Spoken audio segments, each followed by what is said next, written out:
hermanita o un papá a explicar que la hermanita había hecho programa, entonces que se iba a ir con otros. Esta idea de que nos cuesta mucho cumplir la norma, y yo creo que parte de los resultados tienen que ver con estos problemas de orden. La prueba tenía un formulario blanco, por decirlo de algún modo, y un formulario celeste que era el cuestionario complementario. El blanco iba en el sobre blanco, el celeste iba en el sobre celeste. En la Argentina, sobre el final, la maestra decía, bueno, no importa, pónganlo donde sea, pero entréguenlo. Y lo que dice el observador es, no, mira, el blanco iba en el sobre blanco y el celeste iba en el sobre celeste. Estos comentarios que parecen de color, yo creo que tienen mucho que ver con los resultados, digamos. Creo que tienen mucho que ver con que nos cuesta tomar una prueba, que los chicos entiendan que hacer una prueba es importante, que las escuelas se preparen. El día que se tomó el laboratorio de UNESCO en la Argentina, buena parte de las escuelas no sabían que la prueba se aprobaba, que la prueba se tomaba. En Cuba los chicos llevaban un pin que decía, yo hoy defiendo a Cuba en la prueba Liese, digamos. O sea, digo, yo no digo que haya que hacer eso, pero digo, está claro que rendir una prueba tiene que ver con lo que uno sabe y con cuestiones que tienen que ver con la actitud, con la responsabilidad y con la dedicación. Creo que algo de la caída de resultados de Argentina tiene también que ver con eso. A la otra diapositiva, ¿dónde nos estamos cayendo? Perdón, la otra, esta era la anterior. Como para entender dónde están los datos. Primer tema, yo diría, hemos entrado en una era de opacidad de los resultados, de las evaluaciones. Sabemos muy poco. El Ministerio en particular, en el periodo 2003-2007, casi no daba información sobre los resultados. Y digo, hay una llamada de atención para la sociedad civil. En Chile, en Brasil, en Colombia o en México, si un ministerio no da los resultados de las evaluaciones todos los años, la sociedad civil hace un escándalo. En Argentina nadie se entera, digamos. O sea, el día que se dieron los resultados de PISA, ahí cuento una anécdota personal. Yo me estaba yendo con alguna gente del CEP a un encuentro de legisladores de comisiones de educación en Brasil.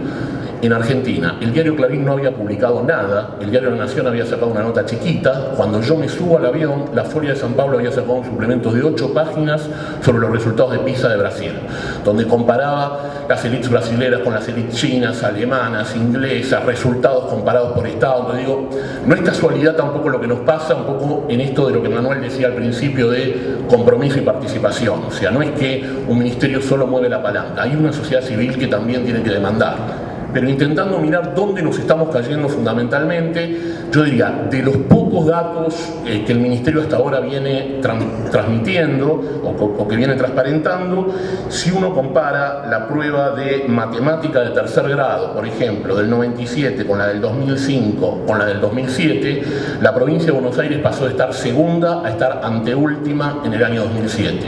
La provincia de Entre Ríos pasó de estar quinta a estar en el lugar 11.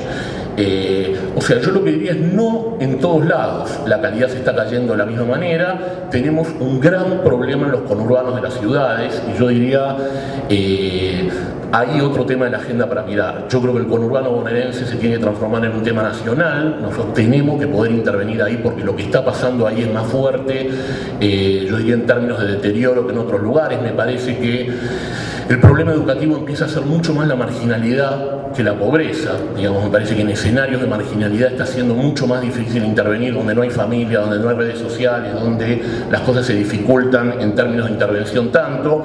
Digo, solamente la experiencia que muchos de ustedes deben haber tenido, y que yo también, de ver en la televisión este programa Policías en Acción, un programa filmado a 20 cuadras de nuestras casas, que está subtitulado, porque no entendemos lo que habla la gente. Uno dice, mira, algo está pasando si a 40 cuadras de mi casa, a 30 cuadras de mi casa, no puedo entender a la gente lo que dice, porque habla un castellano que está lleno de palabras que quieren decir otra cosa, que tienen 20 o 30 palabras, digamos, que todo el tiempo se usan las mismas. Entonces digo, eso se está viendo en los resultados. En la Argentina no hay aparentemente un deterioro de todas las provincias.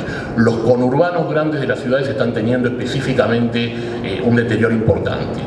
Está aumentando la repitencia. Acá tomo solamente los datos a la otra, ¿sí?, de provincia de Buenos Aires. Cuando uno ve 2000 contra 2002 contra 2004 contra 2006, llama la atención que del 2000 al 2002 no hay un aumento de la repitencia en la escuela. Del 2002 al 2006 empiezan a crecer notablemente los resultados. O sea, uno diría, no es que la escuela, digamos, bajó la calidad porque dejó de exigir para retener. Los chicos también están repitiendo, y vamos a la siguiente, y también están abandonando mucho más. Estos son los datos de deserción del polimodal. fíjense que solamente en una serie de 2 años aumenta un punto la cantidad de chicos que están abandonando. Y vamos al cuadro siguiente, que es la deserción en el nivel polimodal por provincias. Esto, digo, es en el nivel polimodal, el final de la secundaria. En la Argentina, históricamente los chicos desertaban en el salto de la primaria a la secundaria, en esos primeros años. Estos son los chicos que pasaron ese bloque y están llegando al final. El promedio nacional es 16.1 y a mí me gustaría darlo en absolutos. Esto quiere decir 220.000 chicos que se caen de la escuela todos los años. O sea, digo, no hay política social que cierre la herida de 220.000 chicos que dejan de tener horario, que dejan de tener autoridad, que dejan de tener una tarea, que dejan de tener una rutina. Digo, me parece que no es que tenemos una escuela que dejó de exigir para retener. No está exigiendo y no está pudiendo retener tampoco. Bueno, hay un pasaje importante de chicos a la otra, de las escuelas privadas a las públicas, de las escuelas de gestión estatal a las escuelas de gestión privada.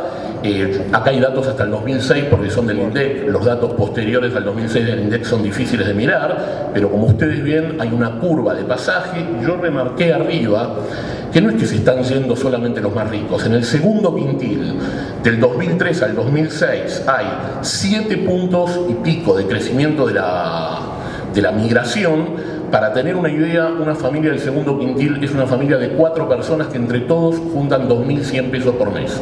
O sea, es un papá de 1.500 y una mamá de 600, un papá de 1.000, una mamá de 600 y algún chico que hace una changa y junta algo más. Esos señores se están yendo también a las escuelas públicas de gestión privada. Entonces digo, algo tenemos que mirar. La siguiente, lo que nos muestra es quiénes van a la escuela pública hoy en la Argentina. 80% de la matrícula es de los primeros 2 quintiles de ingresos. Entonces yo diría, la escuela de Jacinta Pichimahuida, que todos conocimos, donde estaba la hija del médico, del empresario, de la portera, del mecánico, no es esa escuela pública la que tenemos hoy. La escuela pública se volvió mucho más una escuela compensatoria, digamos, de los pobres.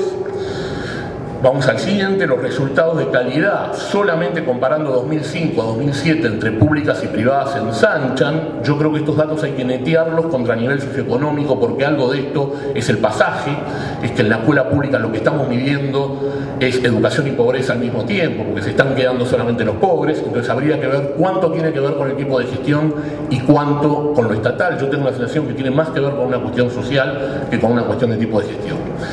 Este diagnóstico rápido era para, digamos, ir a lo que yo creo que es el diagnóstico más profundo. Nosotros votamos una ley hace 2-3 años, es decir, hicimos un nuevo pacto de cómo íbamos a intentar salir de esta crisis en la que estamos y sobre la cual yo diría hay bastante consenso. Cuando vamos a la ley 261206, la última ley de educación que votó la Argentina, llamativamente aparece 57 veces la palabra derechos y 7 la palabra obligaciones. Es decir, nuevamente nosotros somos más generosos para repartir derechos que para obligarnos a algo. A ver, ¿quién se obliga y a qué se obliga? Se obliga al Estado Nacional a universalizar la sala de 4, se obliga la educación secundaria, vaya a saber qué es eso, a brindar una formación ética con derechos y obligaciones, se obliga la Iglesia Católica, las confesiones religiosas, digamos, el mundo de la educación de gestión privada a cumplir con la normativa y los lineamientos y a brindar toda la información, se obligan los docentes a respetar los principios constitucionales, los lineamientos de la política, a capacitarse, a ejercer su trabajo de manera idónea, a proteger y garantizar los derechos de los niños y a respetar la libertad de conciencia, y se obliga al personal administrativo a asegurar el funcionamiento de las escuelas. Entonces, a mí me parece interesante hacer el ejercicio inverso, digamos, como ver, pasemos a la otra, y ahora la otra. ¿Quién no se obliga a nada en la ley? O sea, ¿quién no asumió ningún compromiso en la ley que votamos? Los padres, los chicos, los alumnos, los directores, los supervisores, la sociedad civil, los medios de comunicación, las facultades de educación, los municipios, la justicia, los empresarios. Digo, en principio tenemos un problema, se comprometieron muy poquititos para mover lo que hay que mover. Entonces yo diría, primera cosa, el contrato básico que acabamos de votar es un contrato en donde todos somos, les diría, muy activos para criticar, pero en principio hay pocos que se comprometen a cosas. Y la otra que quería mostrarles es a qué no se compromete nadie, qué no aparece entre los compromisos. Aumentar o mejorar la calidad educativa, reducir el fracaso escolar y el abandono, aumentar la eficiencia pedagógica y administrativa del sistema, apoyar activamente los procesos de aprendizaje de los chicos y de los jóvenes, a garantizar las condiciones de operación de las del sistema, a demandar a las autoridades, a comunicar la información educativa de los alumnos. Digo, tenemos un problema. A lo que tenemos que hacer no se está comprometiendo nadie. Entonces la pregunta es, ¿por qué mejoraríamos si acabamos de volvernos a repartir derechos y obligaciones? No fue fácil repartir derechos, nos costó mucho repartir obligaciones, la mayoría no nos estamos obligando a nada y nadie se está obligando a los temas centrales, digamos, a lo que nos compromete. ¿Por dónde yo creo humildemente que uno podría empezar a pensar alguna idea de salida? Me parece que hay dos cosas adelante. Uno, revisar el sistema como organización. O sea, me parece que este sistema tiene problemas funcionales. Entonces, Alberto puede venir a contarnos, y Esteban, ideas que tienen y para dónde van, pero hay algo que pasa de que la mesa de arena no se reproduce abajo. O sea, nosotros cambiamos diseños curriculares, los maestros siguen enseñando cosas bastante similares. Los documentos de política nos cuentan cómo deberían ser las escuelas son de una manera bastante diferente a como cuentan los documentos de política. O sea, tenemos un problema de gobernabilidad del sistema. O sea, el sistema desde arriba no se está pudiendo gobernar y después yo creo que tenemos que marcar una agenda de prioridades. O sea, ¿a qué le vamos a entrar primero y a qué después? Porque no le vamos a poder entrar a todo. Revisar el sistema como organización, ahí lo que yo estoy planteando es, ahí ven, no, para adelante. ¿Qué es lo que yo creo que habría que hacer? Me parece que hay que repartir poder y responsabilidad. Hay que darle más poder y responsabilidad a las escuelas, hay que darle más poder y responsabilidad a los ministerios provinciales, a los ministerios nacionales y a la sociedad civil y a los padres. O sea, me parece que esta sociedad no puede seguir pensando un sistema que se maneja del Ministerio Nacional por la razón sencilla de que nadie está dispuesto a obedecer y nadie está dispuesto a mandar. Entonces esos sistemas verticales servían cuando todos estábamos dispuestos a recibir órdenes de arriba y a cumplirlas.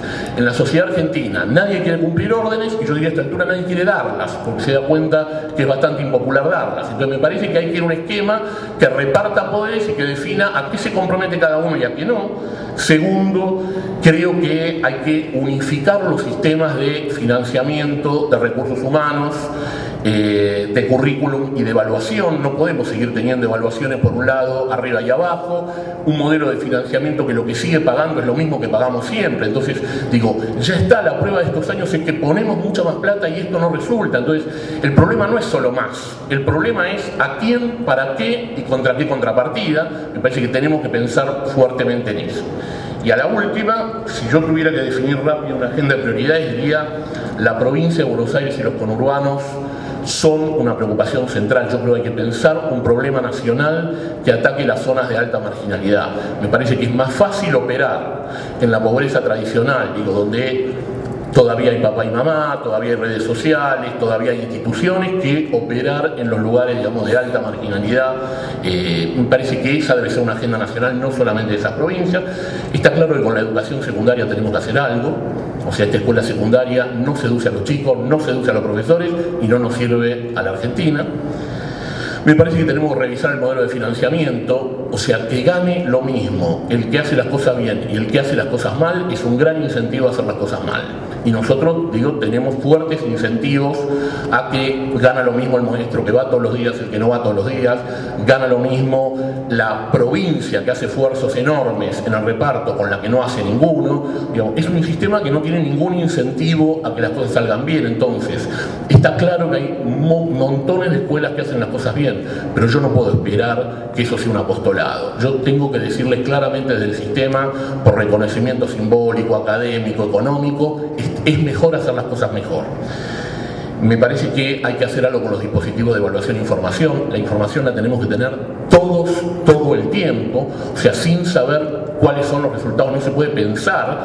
Y digo, dejemos de cuestionar la evaluación, instalémosla alguna vez. O sea, una vez que la tengamos instalada, la miramos. Los chilenos este año tuvieron un terremoto que se les cayó 40% de las escuelas y tomaron la prueba en todo el país.